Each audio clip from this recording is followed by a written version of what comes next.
Bueno, y continuamos con el gobernador del estado Lara, Henry Falcón. Henry, diálogo y revocatorio. Hay quienes dicen, por ejemplo, uno lee las redes y la gente dice, no, aquí el único diálogo posible es el revocatorio, aquí no hace falta diálogo, lo que hace falta es revocatorio. El pueblo quiere revocatorio, el diálogo es dilatorio. Pues me Mira, salió en el verso. diálogo y el revocatorio no son excluyentes.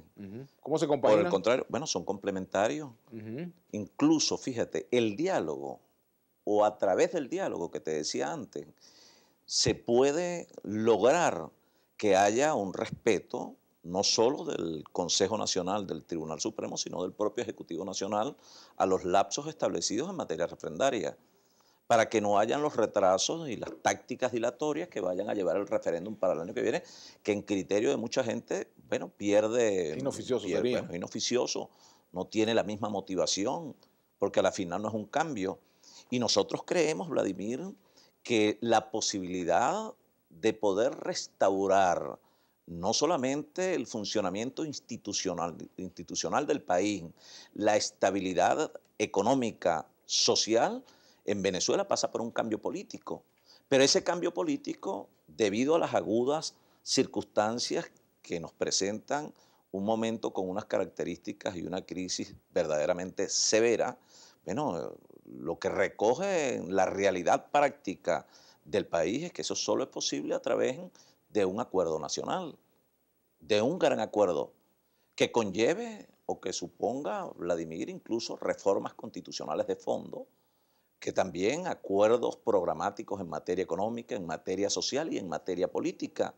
Ahora, ¿eso es posible a la par de que se esté desarrollando, como en efecto se está desarrollando, toda la consulta refrendaria, que esperamos nosotros que eso no tenga, bueno, rupturas en los lapsos que establece la reglamentación del Consejo Nacional Electoral para que a posteriori simplemente se convierta el referéndum en un saludo a la bandera. Pero es necesario, a la par de eso, y por eso digo que no son contradictorios, bueno, que podamos adelantar un diálogo con la intermediación no solo de la UNASUR y los cancilleres de la UNASUR y los expresidentes, sino también de otros veedores que pueden perfectamente Eso ser lo planteaba intermediarios Capriles entre en ellos. estos días, la posibilidad de que se ampliara ese grupo de expresidentes con otros. Bueno, y esa tiene que ser la materia que en todo caso se puede dilucidar de estos acuerdos de la Organización de Estados Americanos. Creo que parte de eso ha sido solicitado a la OEA. En este momento, el presidente de la Asamblea Nacional, Henry Ramos Alup, estuvo en la Asamblea, en la En Organización la de sede de Estados la OEA. Americanos. Y a nadie se le puede negar, Vladimir, a nadie se le puede negar en Venezuela que tenga sus expresiones democráticas en el ámbito que sea necesario en defensa de su país. Es un Y traidor más, Henry Ramos Alú por haber pero ido a la OEA. para nada, por el contrario, es un demócrata y así debiera ser a lo interno y así debe ser a lo externo. Yo regresé recientemente de los Estados Unidos y yo fui al Consejo de las Américas y dije lo mismo que digo aquí. Y lo dije no solamente con propiedad, lo dije con convicción. Lo que está ocurriendo en nuestro país es verdaderamente delicado. Oye, hablame un poco Nosotros, de ese viaje tuyo a Estados Unidos. ¿Con quién te reuniste allá? bueno, nos reunimos con el Consejo de las Américas, sostuvimos algunas reuniones con representantes del Partido Demócrata en términos positivos, etcétera. Fueron reuniones bien fructíferas donde analizamos la situación del país, nada diferente a lo que está ocurriendo. ¿Te gusta más el Partido Demócrata que el Republicano? Bueno, no sé, pero hay más afinidad con el Partido Demócrata, pero creo, fíjate, ahí está hoy un enviado de los Estados Unidos, Tom Chano. está Shannon en Venezuela. Vino, ya se fue. Sí. Bueno, ahora, eso, Vladimir, es malo. Eso es altamente positivo, me parece que además es inteligente. Estados Unidos ha sido tradicionalmente el socio comercial más importante que ha tenido Venezuela. No podemos verlo como un enemigo, debemos verlo como un aliado estratégico. Así es como tenemos que ver a los Estados Unidos. Ahora, que haya venido Shannon a Venezuela nos indica dos cosas, que ni Venezuela es una amenaza para los Estados Unidos, ni Estados Unidos está conspirando contra Venezuela, lo que quiere decir que hay un reconocimiento necesario, positivo, inteligente, que no es distinto a lo que está sucediendo hoy en La Habana o lo que sucedió en La Habana, que es lo mismo, pues, donde se reconocen dos fuerzas, bueno, que estuvieron más de 50 años en un conflicto de guerrillas, donde hubo muertos, hubo secuestros, de todo hubo allá. cuestiones mucho más delicadas que las que están ocurriendo en Venezuela, e inteligentemente han entendido que el camino es el diálogo después de 50 años, pero con muchos muertos y con muchos daños. Yo lo dije aquí, Vladimir, hace unos meses atrás y hace unos años atrás. Dios quiera que no tengamos que ir nosotros a un proceso de entendimiento, a una mesa de diálogo, con nuestros muertos a cuesta, como sucedió en El Salvador, como también sucedió en Colombia y lo entendieron, como ha sucedido en otros países. Ojalá y eso no tenga que ocurrir. ¿Qué estamos viendo en la calle hoy? No solamente que la gente se están expresando pequeños brotes de reventón y de escarceos para poder hacerse de los alimentos. Recientemente en Caudare, hasta un camión de gallina vivo fue prácticamente tomado por una poblada. Y después a la semana siguiente un camión de huevo. Yo decía hace unos tiempos acá en este mismo programa, ojalá y los conflictos que inicien en la calle no pasen por un supermercado y ya terminen en las salas de nuestras casas.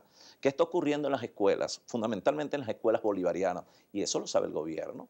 Bueno, que se están metiendo a las escuelas y lo que se llevan en las comidas. ¿Cuántas escuelas han sido saqueadas en este país? ¿Qué está sucediendo con la gente, Vladimir, que le alcanza el sueldo solo para comprar un kilo de queso, un kilo de carne y un cartón de huevos? El salario mínimo alcanza para eso. ¿En cuánto tiempo, cuánto come la gente con eso?